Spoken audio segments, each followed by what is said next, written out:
Narito ang mga pinakamainit na balita ngayong tanghali. Bilis ng pagtaas ng presyo ng mga bilihin at serbisyo, sumipa sa 7.2% nitong Abril. Taas presyo sa diesel at gasolina, umarangkada na. Vice President Sara Duterte at Senator Raffy Tulfo tabla sa 2028 Presidential Survey ng Pulse Asia. Pagsipa ng singil sa kuryente, iimbestigahan sa Senado. Sinisingil na pang suporta sa renewable energy, pinasususpinde naman sa Energy Regulatory Commission. Sa MBC TV correspondents, buntis, inabutan ng panganganak sa loob ng tricycle sa Pangasinan. Sa MBC TV Sports, Agusan del Sur, puspusan ang paghahanda sa hosting ng Palarong Pambansa 2026. At sa Showbiz Spotted, singer-songwriter na si Janine Berdin, excited na sa kanyang bagong kantang, Palag na To.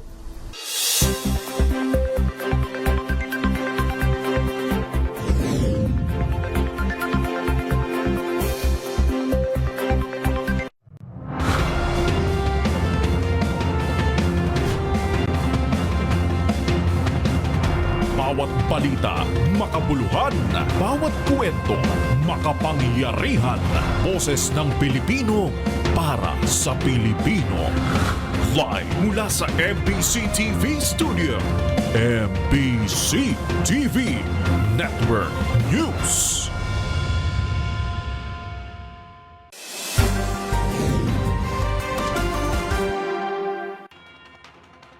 Pilipinas, una sa ating mga balita. Record high na 7.1% ang naitalang inflation rate o bilis ng pagtaas ng presyo ng mga produkto at serbisyo sa bansa para sa buwan ng Abril. Ito ang pinakamataas sa loob ng 3 taon na dulot ng sunod-sunod na taas singil sa langis dahil sa tensyon sa Middle East at ang paghina ng halaga ng piso kontra dolyar.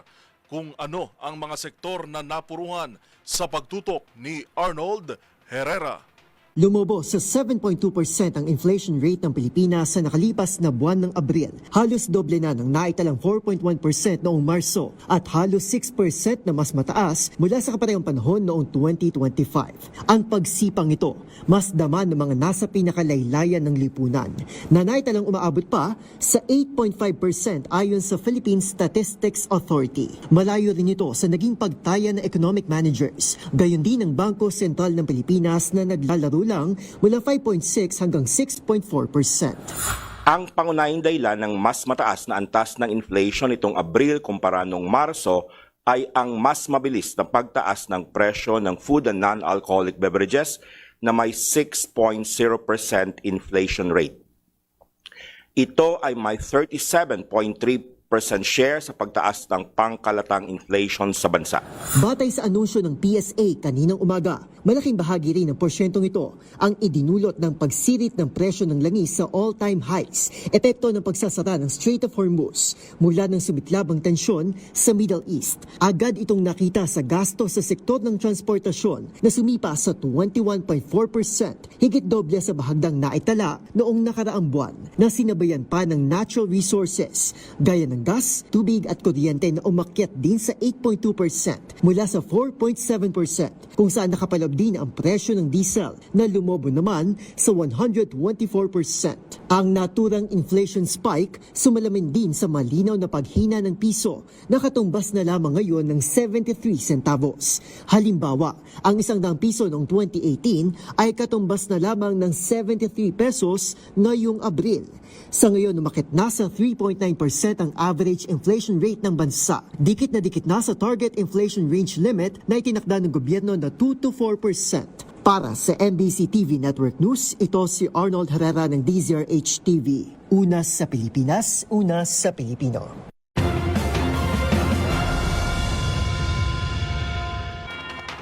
Umarangkada na ang taas presyo sa mga produktong petrolyo ngayong araw. Sa price adjustments na itinakda ng Department of Energy o DOE, nasa 2 pesos and 21 centavos ang itataas sa kada litro ng gasolina habang 2 pesos and 66 centavos naman sa kada litro ng diesel. Samantala magkakaroon ng 3 pesos and 53 centavos na kada litrong rollback naman sa kerosene. Kasado na rin ngayong Martes ang 2 pisong tapyas sa kada kilo ng liquefied petroleum gas ng Regasco.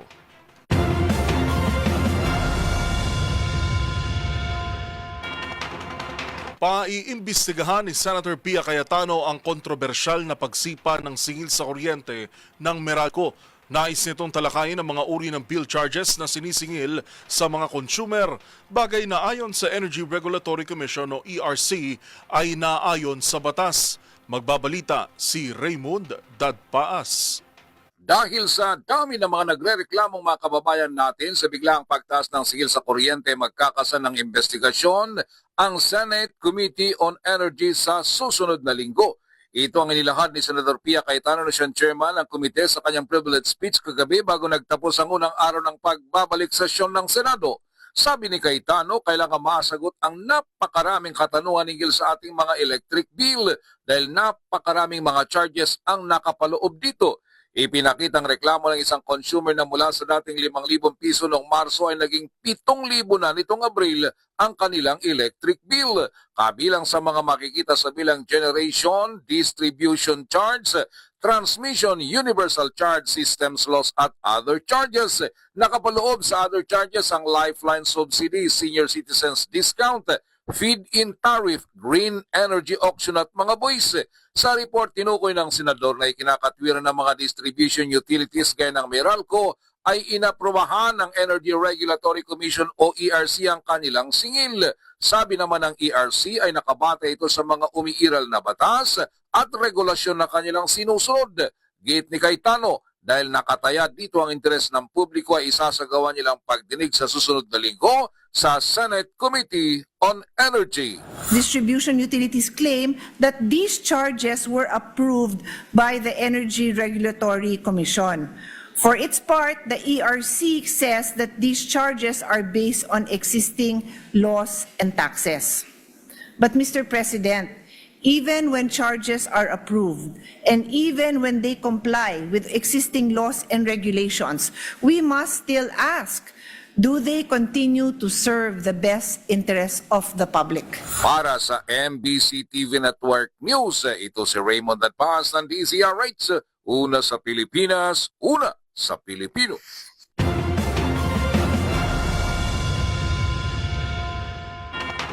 Tabla si Vice President Sara Duterte at Senator Raffy Tulfo sa panibagong survey ng Pulse Asia sa kung sino ang nais ng mga Pilipino na maging presidente sa 2028. 8% naman ang agwat ni VP Sara kung itatapat sila ng dating bise at ngayon ay Naga City Mayor Leni Robredo. Narito ang report ni Dustin Bayog. 2 taon bago ang 2028 national elections, umiingay na muli ang boses ng taong bayan sa kung sino ang nais nilang sumunod na mamuno sa bansa. Base sa sinagawang survey ng Pulse Asia na ikinomisyon ni Senador Mick Subiri, nangunguna pa rin si Vice President Sara Duterte sa mga nais iboto ng mga Pilipino bilang Pangulo sa kabila ng hinaharap na alegasyon at impeachment complaint. Nangunguna man ay tabla sila ng Senador na si Raffy Tulfo sa naturang one-on-one presidential match-up na nakapagtala ng 46% preference vote. Nakuha ni Tulfo ang pinakamalaking lamang sa Balance Luzon habang nakuha ni VP Sara ang Visayas at Mindanao. Kung susuriin din ang survey ay mas pabor ang mga tao nasa class ABC o ang mga nasa upper to middle class kay Tulfo habang nakuha ni VP Sara ang boto ng mga nasa lower class. Samantala sa one-on-one matchup naman laban kay Naga City Mayor Leni Robredo ay mas lamang si VP Sara ng 8%. 51% preference vote ang nakuha ni VP Sara kumpara sa 43% na nakuha ng dating vice-presidente.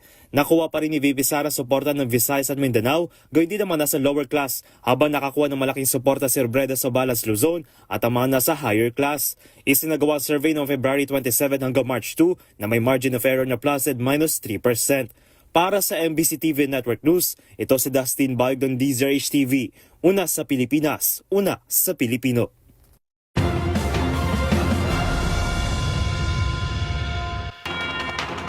Umaasa naman si Vice President Sara Duterte sa isang patas at tapat na eleksyon sa darating na 2028. Ang pahayag ng Bise Alamin sa live report ni Henry Uri. Henry. UL, umaasa si Vice President Sara Duterte na magkakaroon ng patas at mapayapang halalan sa 2028 presidential elections.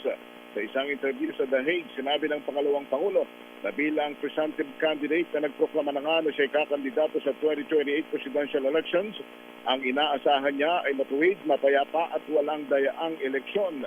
Ayon sa Vice President, handa naman siya na mag-assume kung siya mananalong Pangulo sa 2028, pero ang hangad lamang niya, sana'y huwag mabahira ng anumang katiwalian ang susunod na halalan. Narito ang kanyang tinik.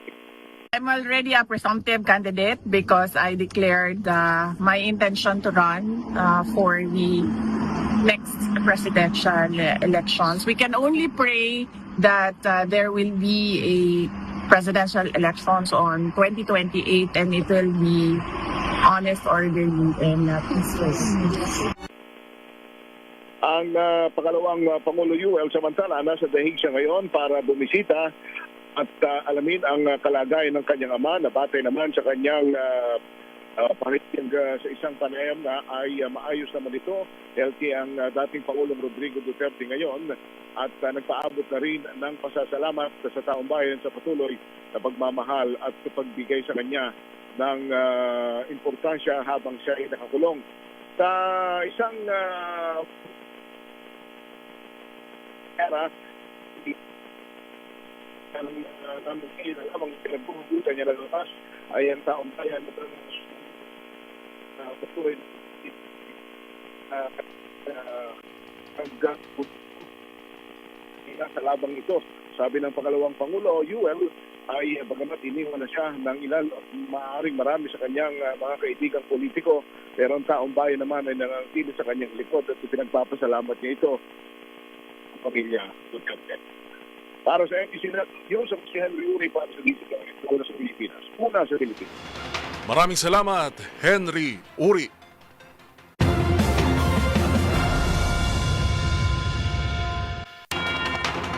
Dismayado naman si Attorney Mark Tolentino, ang legal counsel ng dating broadcaster na si Jay Sonsa, sa naging takbo ng order of release nito matapos arestuhin noong nakaraang linggo.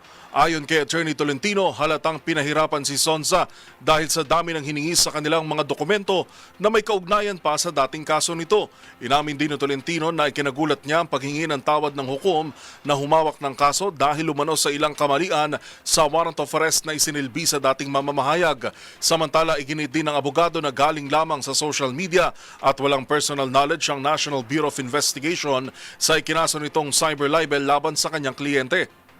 Nagpahal lang sila doon, based lang daw sa nakita nila sa internet, so yun lang. So wala silang personal knowledge kung bakit naging cyber libel. Sa pag-alam ko, ang cyber libel, kailangan na pinail mo ang kaso, kailangan may personal knowledge ka. So in order to have your personal knowledge, dapat ikaw yung offended party. So sino bang offended party? Yung agents ba ng NBI? Hindi naman, kasi wala naman silang alam doon sa story ng kaso. So it should be the president kasi siya ang offended party.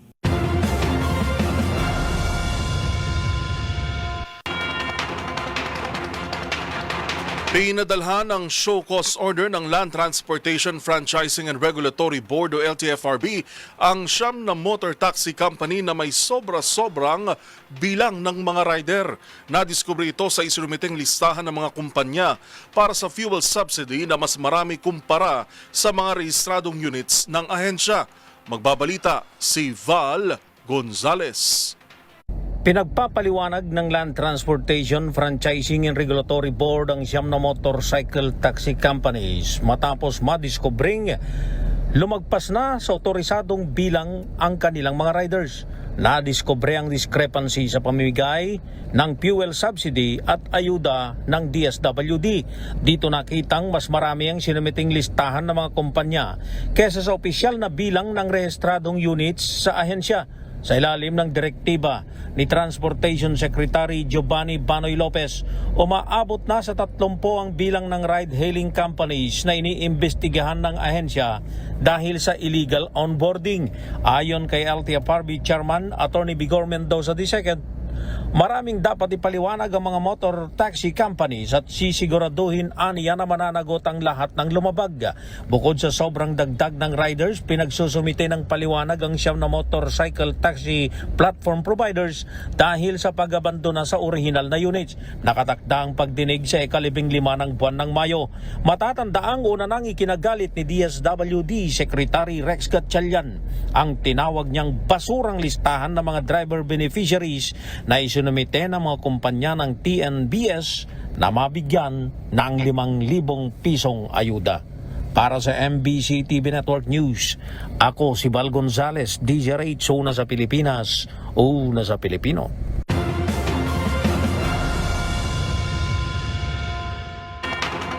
Mas tututukan naman ng Department of Public Works and Highways o DPWH ang rehabilitasyon ng mga pangunahing tulay sa bansa upang maiwasan na ang mga pagkasira at pagguho.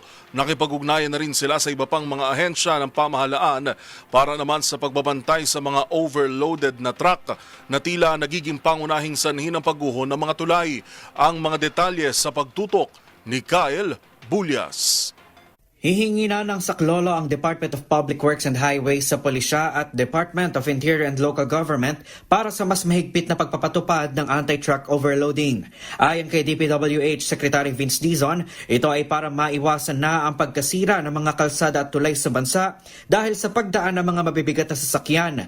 Ginawa ng kalihim ang pahayag kasunod ng pagguho ng Kaliwet Bailey Bridge sa barangay Nalasin sa bayan ng Santo Domingo, Ilocos Sur noong nakaraang Sabado matapos itong daanan ng truck na may bigat na 20 tonelada sa kabila ng ipinatutupad na 5-ton load limit sa naturang tulay. Sabi ni Dizon, kailangan ng kumilos ng Highway Patrol Group para sa mas istriktong pagpapatupad ng naturang batas sa overloading. Bukod dito, binigyang din ni Dizon na panahon na rin para sumailalim sa rehabilitasyon ng mga kalsada at tulay sa bansa. Tapos na po kami ni Secretary Banoy. At ang sabi nga na, enforcement talaga to eh. Kailangan po talaga humingi tayo ng tulong. Humingi na rin po tayo ng tulong kay Secretary John Vic Remulla at kay Chief PNP Nartates para yung ating highway patrol talagang mag-enforce ng tama at mag-enforce ng strictly dito sa overloading. At ikagawa po, kailangan talaga, tibayan na rin natin ang ating mga kalye. No? Paliwanag pa ni Dizon, halos lahat ng mga tulay sa bansa ang luma na at hindi naman na-maintain ng maayos dahil sa iba't ibang kadahilanan. Inatasan na umano siya ni Pangulong Bongbong Marcos na tutukan ng rehabilitasyon sa mga pangunahing tulay sa bansa. Iginiit din ni Dizon ang paggamit ng magagandang materyales sa pagsasaaya sa mga tulay at kalsada tulad ng reinforced concrete pavement na ginagamit na anya ngayon sa Maharlika Highway. Sabi ni Dizon, kahit na mataas ang presyo ng naturang materyales, mas makakatipid dito ang pamahalaan. Kailangan na anyang itaas ang standard para maiwasan na ang pagsasagawa ng paulit-ulit na rehabilitasyon sa mga kalsada na gumugugol din ng malaking pondo. Para sa MBC TV Network News, ito si Kyle Bulyas ng DZRH, una sa Pilipinas, una sa Pilipino.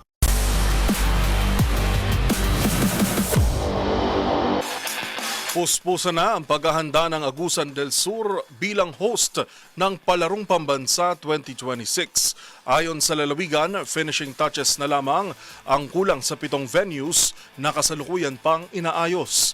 Ang mga detalye sa report ni Matchpoint, Millie Borja. Halos planchado na ang paghahanda ng Agusan del Sur sa nalalapit na Palarong Pambansa 2026 na gaganapin sa kauna-unahang pagkakataon sa lalawigan. Ayon kay Governor Santiago Cain Jr., nasa 97.25% na ang overall readiness ng probinsya, partikular sa mga playing venue at billeting quarters para sa mga atleta. Inaasahang matatapos ang natitirang 2.75% bago ang opening ceremony sa May 24 sa Patinay Sports Complex. Ibinahagi ni Cain na 7 na lamang na venues ang tinatapos at pawang finishing touches na lang ang kulang sa mga ito. Sa kabila ng halos kompletong infrastruktura, aminado ang pamahalaang pandalawigan na hinaharap nila ang iba't ibang hamon sa paghahanda, kabilang ang pagtaas ng presyo ng mga pangunahing bilihin at construction materials, pati na rin ang madalas na pag-ulan na nagdudulot ng delay sa pagtatayo ng mga pasilidad. Naging alalahanin din ang posibleng kakulangan sa supply ng petrolyo na nagbunsod ng espekulasyon na maaring maantala o makansila ang torneo. Isa pa sa mga hamon ang mataas na halaga ng airfare papunta sa lalawigan. Gayunman, tiniyak ng mga opisyal na pinag-aaralan ng pamahalaan ang pagbibigay ng tulong sa mga delegasyon, kabilang ang transportasyon sa eroplano at barko. Sa kabila ng lahat ng ito, nananatiling kumpiyansa ang lokal na pamahalaan na magiging matagumpay ang kanilang hosting. Inaasahang darating ang mga unang delegasyon simula sa May 13. Para sa MBC TV Network News, ito si Mili Borja ng DZRH TV, una sa Pilipinas, una sa Pilipino.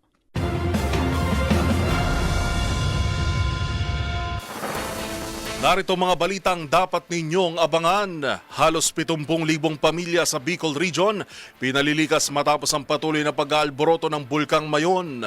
Sa MBC TV Global, 2 katao sa Germany matapos araruhin o patay matapos araruhin ang sasakyan. Motibo ng sospek hindi patukoy. At sa showbiz spotted aktor na si Sian Lim, nakatakdang magtapos ng kolehiyo sa kursong Music Production. Lahat ng yan sa pagbabalik ng MBC TV Network News.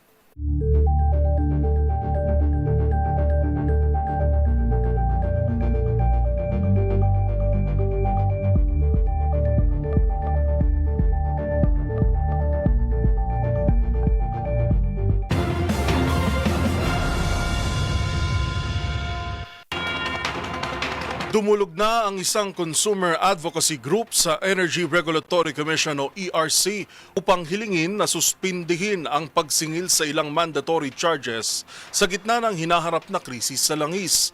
Narito ang report ni Edniel Parosa. Naghain ng petisyon sa Energy Regulatory Commission ng isang consumer advocacy group upang suspindihin ang paniningil ng Green Energy Auction Allowance o GEAAL at Feed-in Tariff Allowance o FEED-ALL. Ayon kay Kuryente.org National Coordinator Bas Umali, layon itong maibsan ang bigat na nararanasan ng taong bayan pagdating sa mahal na singil sa kuryente habang na state of national energy emergency. Paliwanag ni Umali, hindi dapat pagdiskitahan ng publiko ang lifeline rate o kakapiranggot na tulong sa mga 4-piece beneficiaries. Sa halip, mas malaki raw ang matitipid sa bill ng mga consumer kung ang mandatory charges na napupunta sa mga korporasyon ang aalisin ng gobyerno. Ito po ay suporta para doon sa mga malalaking corporations Tapos tinatarget po natin yung ilang sentimo na pinanggigigilan po natin yung napakaliit na sentimo na binibigay po natin sa 4-piece. Bakit po hindi natin pansamantalang itigil itong binibigay natin dun sa mga malalaking kumpanya? Tumutukoy ang GEAAL at FEED-ALL sa mga mandatory charges na pantulong sa pagpapalaganap ng clean o renewable energy. Pagkalinaw ni Umali, kaisa sila sa pagsuporta sa nabanggit na sektor, pero mas napapanahon umanong alalayan ng mga consumer habang may nararanasang krisis dulot ng tensyon sa gitnang silangan. Nauna rito, inulan ng reklamo sa social media ang pass-through charges ng Meralco halimbawa habang nakararanas ng bill shock o biglang sirit sa bill ang maraming customer ng kumpanya. Paliwanag ng Meralco, mandato ng batas sa naturang patong singil tulad na lamang ng lifeline at senior citizen rates na aalalay naman sa mga marginalized sector. Para sa MBC TV Network News, ako si Edniel Parosa, DZRH, una sa Pilipinas, una sa Pilipino.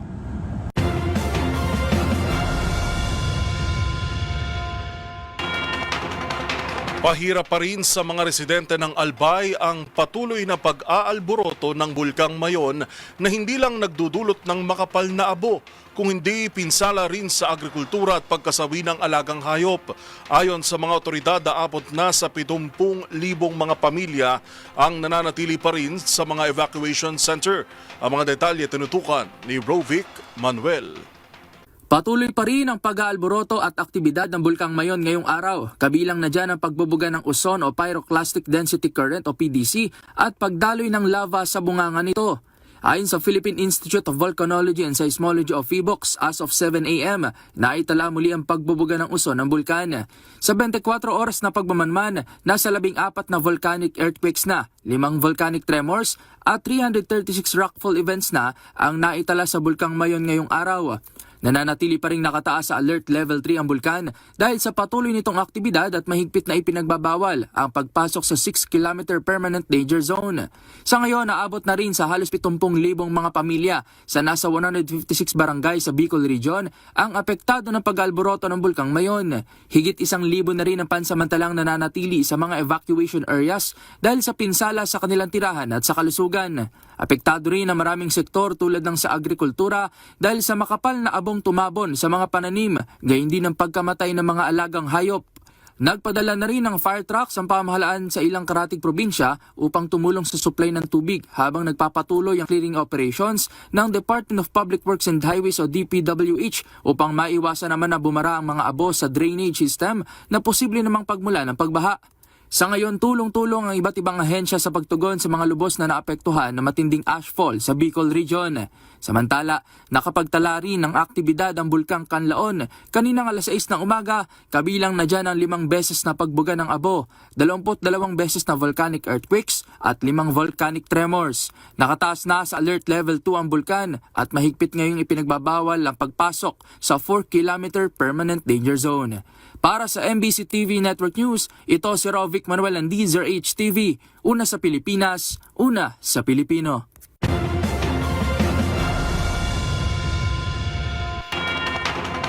Aabot sa higit 2,000 solar water pumps ang naipatatayo ng National Irrigation Authority o Administration o NIA sa buong bansa bilang tugon sa banta ng tagtuyot. Habang puspusan na rin ang pagtatayo ng dam sa Tarlac na kayang magpatubig sa higit 32,000 ektaryang lupain. Ang mga detalye babalita ni Jackie Resyo. Tiniyak ng National Irrigation Administration o NIA na nakahanda sila para sa panahon ng tagtuyot ngayon. Sa panayam sa programang 2x2, sinabi ni NIA Administrator Eduardo Guillen na nakapagpatayo na ang ahensya ng mahigit 2,500 na solar water pumps sa buong bansa. Tugon ito sa kapos na supply ng tubig sa mga dam at mga ilog bunga ng climate change.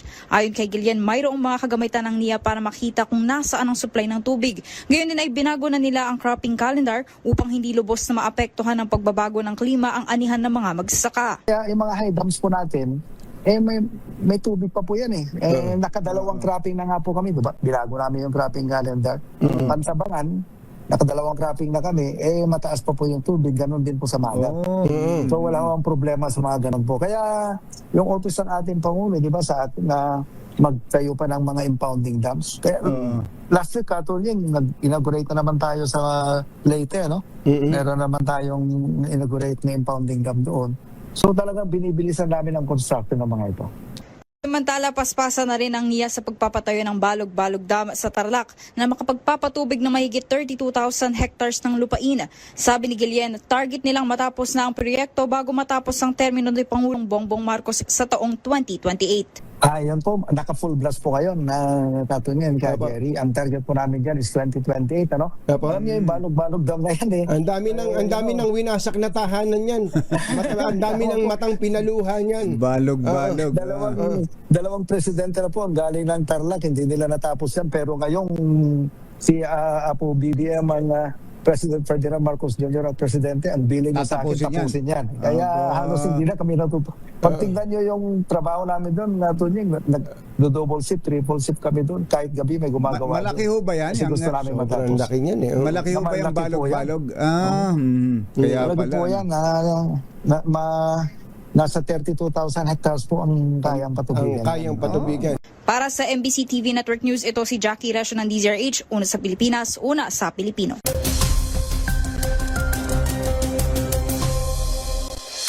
Para sa ating ulat panahon ngayong araw ng Martes, 2 low pressure area o LPA ang binabantayan ngayon na nasa labas ng Philippine Area of Responsibility. Sa huling report ng Pag-asa, unlikely o mababa ang tsansa nito maging tropical depression o bagyo sa mas malapit na LPA sa susunod na mga oras. Huli itong namataan sa layong 1,020 kilometro silangan ng northeastern Mindanao. Samantala, ang ikalawang LPA naman ay may medium o katamtamang posibilidad na maging bagyo na huli namang namataan sa layong 2,595 kilometers silangan ng northeastern Mindanao. Ayon sa Pag-asa, ang dalawang LPA ay wala pang direktang epekto sa bansa, ngunit sa Huwebes ay inaasahang magpapaulan ito sa Visayas at Mindanao. Asahan naman ang generally fair weather sa Metro Manila at nalalabing bahagi ng bansa na may isolated rain showers o thunderstorms sa dakong hapon o gabi, dulot naman ng easterlies. Samantala, para sa ating heat index ngayong araw, asahang aabot sa 39 degrees Celsius ang damang init dito sa Metro Manila. Habang pinakamataas naman ang madaramang init sa Mambusaw, Capiz, naabot naman sa 44 degrees Celsius.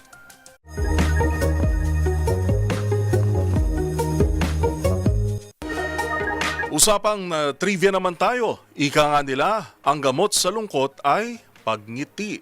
Ngunit sa atin palang pang-araw-araw na pamumuhay at pagtanda ay ilang beses na lang tayo ngumiti. Pero kaiba yan sa mga sanggol o baby na mayat maya ay nagsasmile. Alamin na this, ilang beses nga ba ngumingiti ang mga sanggol sa isang araw?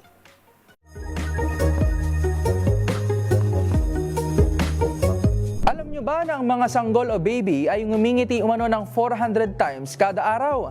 Yan ay base sa isang pag-aaral kung saan nakita na mas mataas umano ang bilang ng smile ng baby kumpara sa bilang na pagngiti ng mga babae kada araw na umaabot lamang sa 62 times. Gayunman, mas mataas pa rin ito kumpara sa bilang ng pagngiti naman ng mga lalaki na nasa 8 beses lang umano kada araw. Iniuugnay ito sa biology and societal norms kung saan ang mga kababaihan ay mas may control sa kanilang facial muscles at mas malimit na magpakita ng emosyon tulad ng pagngiti. Habang ang pagngiti naman ng mga sanggol ay natural nilang response sa social interactions at sa kanilang nakikita sa paligid. Sabi nga nila, nakakahawa ang pagngiti. Kung kaya wag na natin itong ipagdamot sa iba and spread the good vibes. Tandaan, mas makulay ang mundo kung alam mo ang hiwaga sa pag-ikot nito. Ako po si Rovic Manuel, nagpapaalalang sa kaalaman ay walang labis, magsaliksik para siguradong alam na this.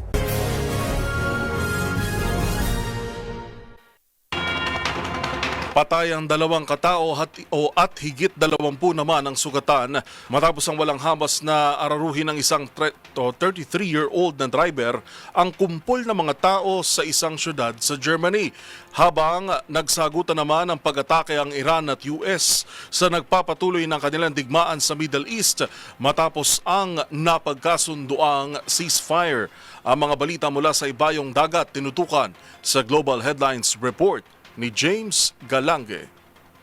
Balita mula sa Germany, patay ang 2 katao at higit 20 naman ang sugatan matapos walang tahasang araruhin na isang 33-year-old na driver ang kumpol ng mga tao sa Leipzig City.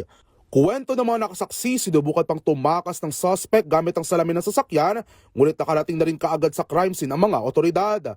Habang mayroon naman nagsabi na agad hinarang ng ilang individual ang sasakyan para hindi makatakas ang suspect. Kasalukuyang nasa kustodiya ng otoridad ang suspect, ngunit hindi pa rin tukoy ang naging motibo ng pagbangga kung ito ba isang religious o isang uri ng political attack. Naharap naman sa patong-patong na kaso ang driver gaya ng murder at attempted murder. At sa iba pang balita, iniulat naman ni US President Donald Trump na pinasabog ng Estados Unidos ang 7 fast boats ng Iran na huling namataan sa Strait of Hormuz. Ito raw ay habang tinutulungan makalagpas ng US ang ilan sa mga oil shipping vessel na papalabas ng Gulf na matatadang sinara ng Iran matapos muli magpatuloy ang digmaan ng dalawang bansa. Samantala, bilang sagot ng Iran, binomba naman itong ilang barko ng United Arab Emirates, isang kalyadong bansa ng Amerika, habang nakadaong sa oil port ng Fujairah. Ayon kay Iranian Foreign Minister Abbas Araghchi, magpapatuloy lamang ang giyera sa Middle East at iginit na hindi sagot umano ang military actions sa isang may tuturing na political crisis. At yan naman nakalap nating balita mula sa iba't ibang panig ng mundo. Para sa MBC TV Network News, ito si James Galange ng DZRH TV, una sa Pilipinas, una sa Pilipino.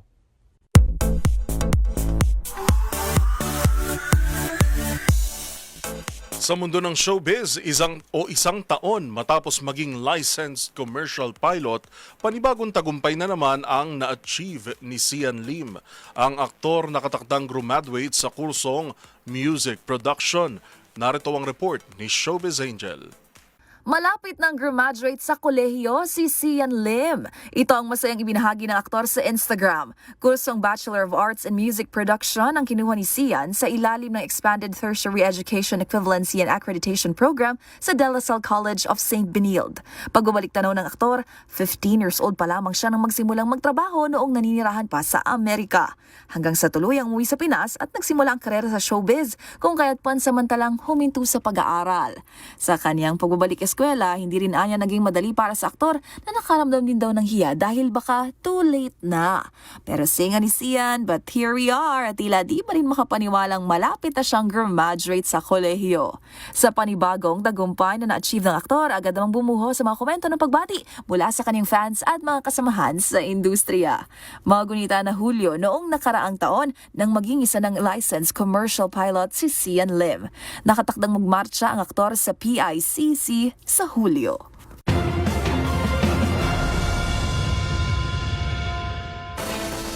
Abangan sa aming pagbabalik, House Speaker Bogie III iginiit ang transparency sa pagtalakay ng impeachment proceedings laban kay VP Sara Duterte. At sa MBC TV Sports, women's football team ng North Korea maglalaro sa South Korea matapos ang 8 taon. Yan at marami pang iba sa pagbabalik ng MBC TV Network News.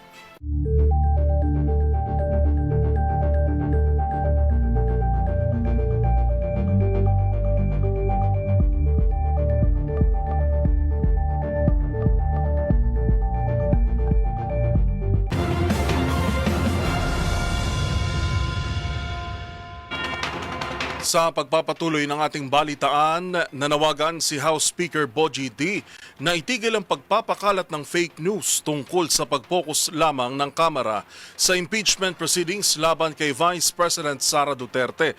Ayon sa pinuno ng Kamara, tuloy ang kanilang aksyon sa pagtugon sa problema na hatid ng oil crisis. Ang mga detalye ihahatid ni Milky Regunan.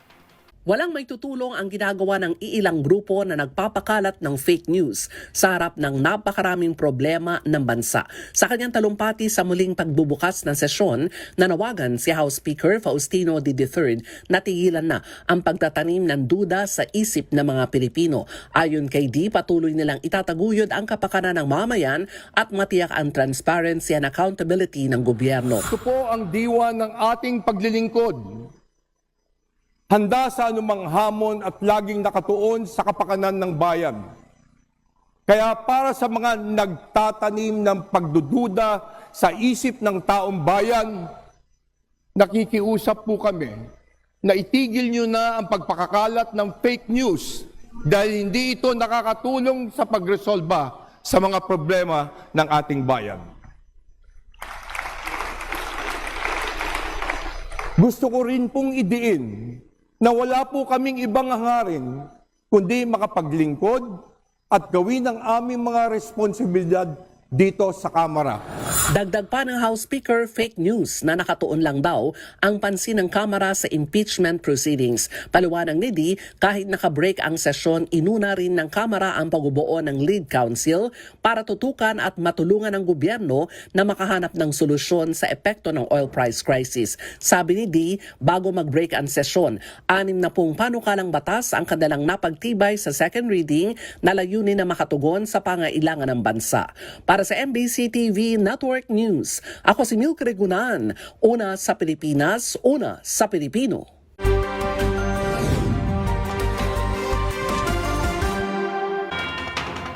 Hindi na nakaabot sa ospital ang panganganak ng isang ina sa Pangasinan at may silang ang kanyang anak sa tricycle. Yan at ang iba pang mga rumarapidong balita mula sa probinsya, hatid ng iba't ibang istasyon sa ilalim ng MBC Media Group. Buntis na ginang inabot ng panganganak sa loob ng tricycle sa harapan ng San Jacinto, Pangasinan Police Station, agad tinulungan ng PNP. Mabilis at maingat na pagkilos ang ginawa ng San Jacinto, Pangasinan PNP personnel upang tulungang mailuwal ng isang buntis na ina ang kanyang sanggol sa loob ng tricycle. Batay sa ulat ni San Jacinto Chief of Police Major Napoleon Velasco Jr. bandang 3:00 ng hapon, isang tricycle ang huminto sa harapan ng kanilang himpilan sa kanyang isang buntis na ginang para magpahatid siya na sa hospital. At habang inihahanda ang patrol car na pagsasakyan ay inabot na ng panganganak ang ginang, kaya agad na tinulungan nila patrolman na Jeriel Ilamil kasama sila Police Captain Philip Billy at Police Chief Master Sergeant Melissa Nabor at buong husay at pag-iingat na inalalayan ng ginang hanggang sa ligtas na may silang ang sanggol. Matapos may luwal ang sanggol, agad na dinala ang mag-ina sa Mapandan Community Hospital sa tulong ng mga staff ng San Jacinto Rural Health Unit at MDRRMO upang mabigyan ng kaukulang medical na atensyon. Mula sa Action Radio Pangasinan para sa MBC TV Network News, ito si Freddy Fajardo, Aristartet, una sa Pilipinas, una sa Pilipino. Voluntaryong isinuko kagabi sa Provincial Director ng Bataan PNP kay Police Colonel Martes Salvador ang iba't ibang uri ng isang katerbang mga baril na pagmamay-ari ito ng isang security agency corporation sa Barangay Munting Batangas, lungsod ng Balanga. Dinala mga ito sa Balanga City Police Station at para sa pansamantalang safekeeping. Ayon sa ulat, isinagawa ang pagsuko dahil sa pasong mga rehistro ng mga baril at pagkakapareho ng serial number upang sumailalim sa verifikasyon.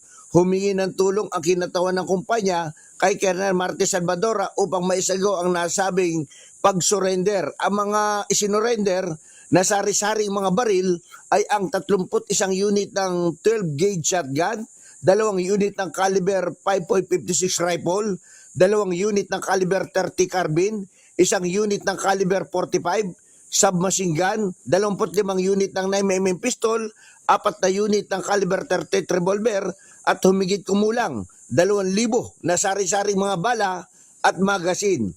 Mananatili ang mga baril sa kustodiya ng Balanga City Police Station habang inihintay ang verifikasyon mula sa Firearms Licensing Office dahil nga sa ilan sa mga ito ay magkakatulad na serial number at hindi nakatala sa listahan ng FEO. Para sa MBC TV Network News, RH37, Danny Kubilang, una sa Pilipinas, una sa Pilipino. Balita mula sa Mindanao. Maaari pa rin umanong mag-file ng kanilang candidacy ang mga kandidato sa mga partidong may nakabinbing disqualification issue sa COMELEC. Sa pinakahuling pahayag sa media ni COMELEC Chairman George Garcia, partikular na binanggit nito ang UBJP na hindi pa duly accredited sa COMELEC dahil sa inihaing petisyon ng isang tao. Ayon kay Garcia, sa lahat ng mga magpa-file ng kanilang candidacy na mayroong Certificate of Nomination and Acceptance o CONA ay tatanggapin na rin ng local COMELEC kahit pa wala pa ang resulta ng petition for accreditation. Nabatid pa rin mula kay Chairman Garcia na muli silang nakatanggap ng panibagong petisyon laban sa UBJP at nire-require nilang muli ang naturang political party na sagutin ito. Subalit, ayon sa kanya, hindi umano maaaring sa lahat ng panahon ay papayagan nilang may nag-o-oppose. Meron din umanong katapusan o period ang filing of petition ng mga opposition.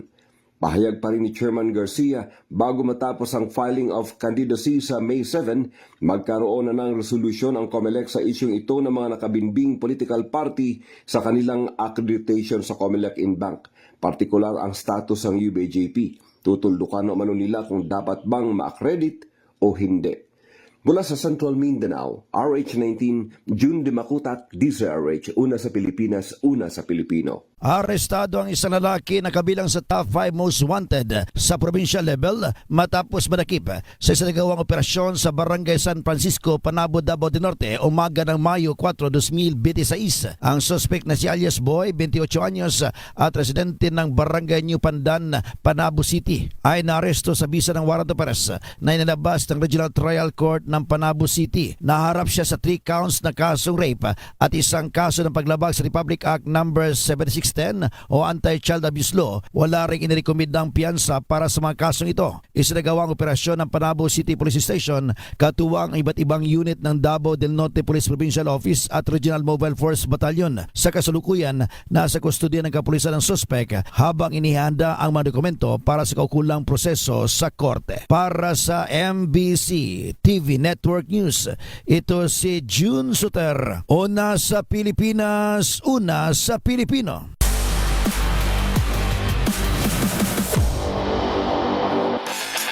Sa kauna-unahang pagkakataon mula noong 2018, magpapadala ang North Korea ng women's football team sa South Korea para lumaban sa semifinals ng Asian Champions League. Ang mga detalye ihahatid ni Matchpoint, Millie Borja. Magiging makasaysayan ang pagbisita ng isang women's football club mula sa North Korea sa South Korea ngayong buwan, ayon sa pahayag ng Unification Ministry ng Seoul. Ang Nagoyang Women's FC ang kauna-unahang kupunan mula sa North Korea na makapaglalaro sa South Korea mula pa noong 2018. Makakaharap nito ang Suwon FC Women sa semifinals ng Asian Champions League sa May 20 sa Suwon Sports Complex. Binubuo ang delegasyon ng Nagoyang ng 27 players at 12 officials. Inaasahang darating ang koponan sa May 17 sa pamamagitan ng flight mula Beijing patungong Incheon. Ang magwawagi sa laban ay uusad sa final sa May 23 laban sa mananalo sa pagitan naman ng Melbourne City ng Australia at Tokyo Verdy Beleza ng Japan. Ang matatalo naman ay agad na uuwi kinabukasan, May 21, dahil walang laban para sa ikatlong pwesto. Ito ang unang pagkakataon mula 2018 na muling makakapaglaro sa South Korea ang isang kupunan mula sa North Korea. Matapos ang mga delegasyon sa shooting, youth football at table tennis noong panahong iyon. Huli namang nagpadala ang Pyongyang ng women's football team sa South noong 2014 para sa Asian Games sa Incheon. Itinatag noong 2012 at nakabase sa Pyongyang. Binubuo ang negoyang ng mga manlalarong may karanasan sa national team. Kilala ang South Korea bilang isa sa mga malalakas na puwersa sa women's football sa Asia, lalo na sa youth level. Noong Nobyembre, tinalo nila ang Netherlands with 3-0 score upang masungkit ang titulo sa Under-17 Women's World Cup. Dumating ang laban sa gitna ng panibagong pagsisikap ng South Korea na mapabuti ang ugnayan nito sa North Korea. Ayon sa presidente ng South Korea na si Lee Jae-myung, bukas ang kanilang pamahalaan sa pakikipag-usap ng walang kondisyon upang mapalago ang kapayapaan sa pagitan ng dalawang bansa. Gayunman, wala pang tugon ng North Korea at patuloy nitong itinuturing ang South Korea bilang kalaban. Sa kabila nito, nakikita ng ilang eksperto na maaaring magsilbing pagkakataon ng laban upang muling mabuksan ang komunikasyon sa pagitan ng dalawang panig. At yun ang mga latest updates sa mundo ng sports. Para sa MBC TV Network News, ito si Millie Borja ng DZRH TV, una sa Pilipinas, una sa Pilipino.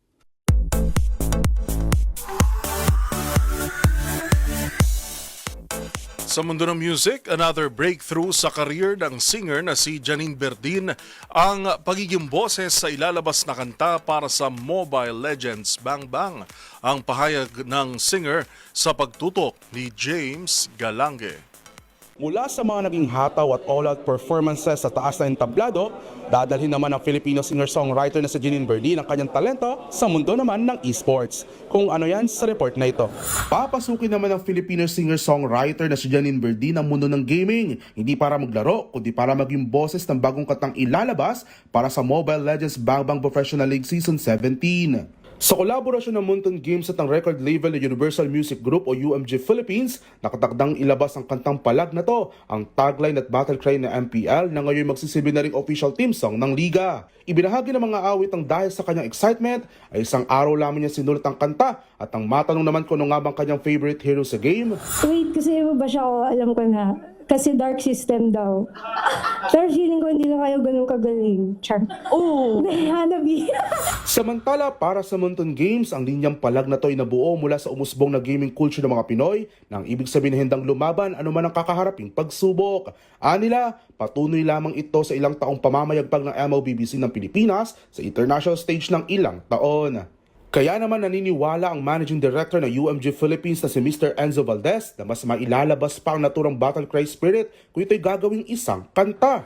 Honestly, it's really the sense of community of both music and also esports. But even as a Filipino nation, this song is so powerful.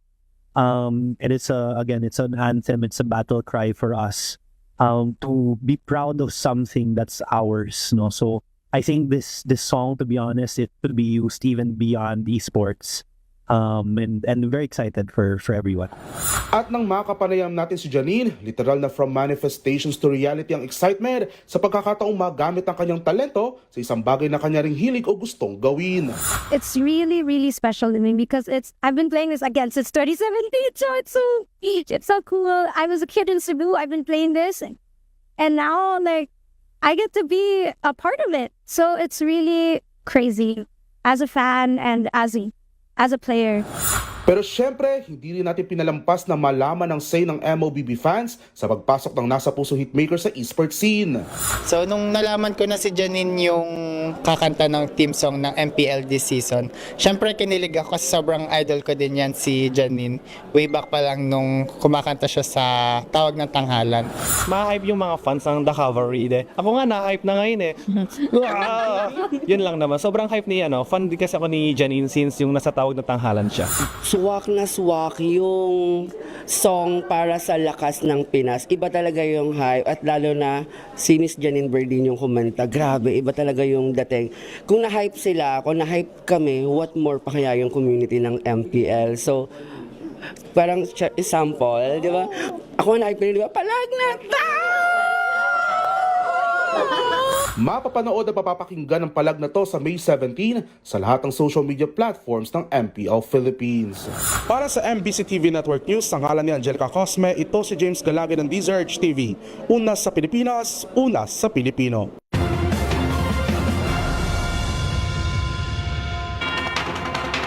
At iyan ang mga balitang aming nakalap ngayong araw ng Martes. Sa ngalan po ni Karen Oyong, ito po si Yuel Reyes. Magkita-kita tayo muli bukas araw ng Miyerkules para sa mga balitang makabuluhan, mga kwentong makapangyarihan. Hatid ang boses ng Pilipino para sa Pilipino. Ito ang MBC TV Network News. Una sa Pilipinas, una sa Pilipino.